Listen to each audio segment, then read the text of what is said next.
I've told you how to save money on dive gear, but there's one thing that I didn't tell you.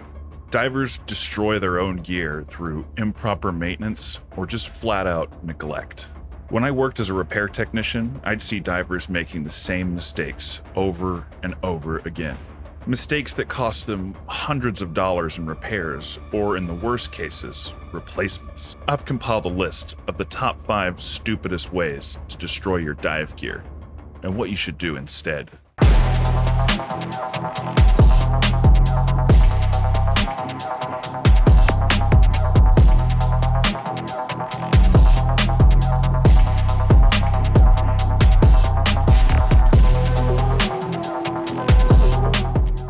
One of the easiest ways to destroy your gear is to not rinse it properly, especially when you're diving in salt water, but sometimes fresh water too. I used to dive in a limestone rock quarry and the water was super alkaline, and it would actually tear up your gear if you didn't rinse it properly afterwards. So you can't just assume that your gear is fine because you didn't dive in salt water. Another common misconception is you don't have to rinse your gear after diving in a pool.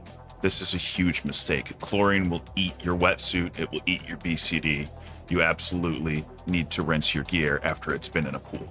Another thing that people forget to do is rinsing out the inside of their BCD.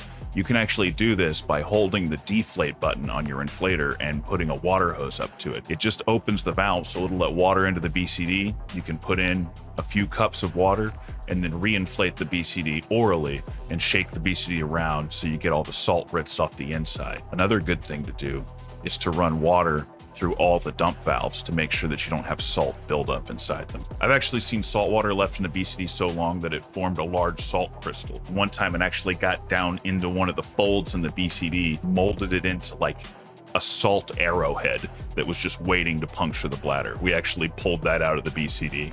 It's a great idea to invest in a large rinse bucket because rinsing your gear off with a water hose is helpful and it's better than nothing, but nothing beats actually submerging it and agitating it under the water to really get all the salt off. So I definitely recommend one of these gigantic trash cans that you can get at Home Depot as a solid rinse bucket.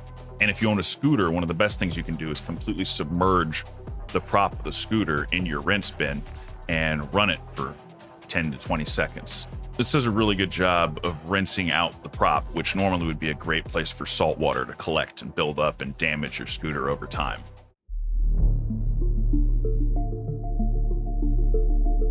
Corrosion on a tank can seem insignificant, but over time it does wear down your tank. And one of the easiest ways to get your tank disqualified in visual inspection is with line corrosion.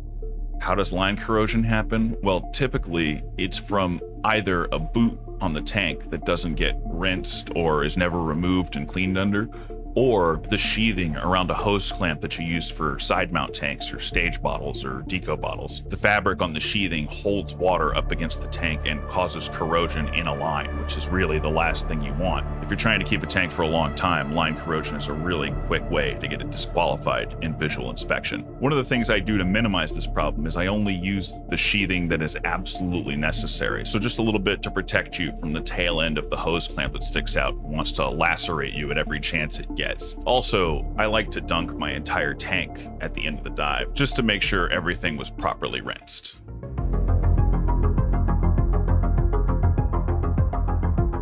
Some divers really love to spread out when they get on a dive boat and leave their crap all over the place for everybody else to have to step around and trip over. One of my favorite things that divers do on the boat is leave their mask where we keep the weights so that it's super likely to get smashed. When you're on a dive boat, remember that you're not the only person there. You need to make room for others and try to keep the gear within the confines of your area. So if you've got 2 tanks and a bench, make sure that your gear fits right underneath your tanks and doesn't spill over into anybody else's area, because we all need space to gear up. Try to be courteous to others and respectful on the dive boat. That way you've got a much lower chance of getting your gear crushed.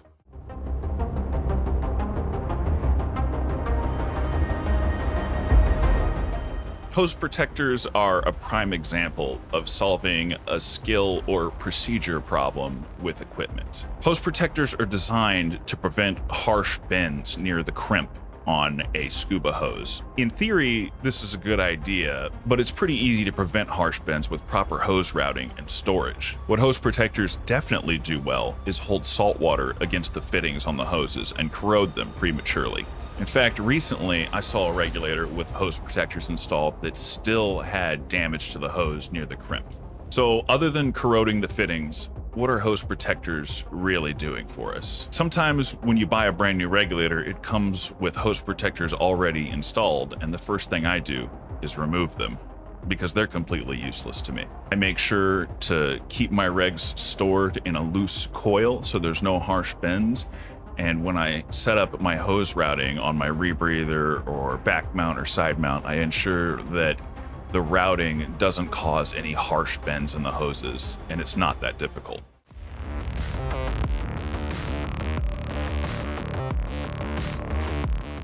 This might sound like a no-brainer, but one of the easiest ways to break your gear is by dropping it. So if you're a diver that uses a long hose, make sure you're actually using the bolt snap, because the amount of divers with a long hose that I see dropping their second stage on the deck of the boat is too damn high. Keep that thing clipped off. Keep it protected. The first thing I do when I'm routing my long hose is clip it off. That way I have both hands to stow the hose properly, and it makes sure that I can't mess up and drop it on the ground. This is equally important with side mount bottles, stage bottles, deco bottles. When you have to be handing these tanks on and off the boat, you want to make sure that your hoses are stowed properly so your second stages aren't getting the crap beat out of them in transport.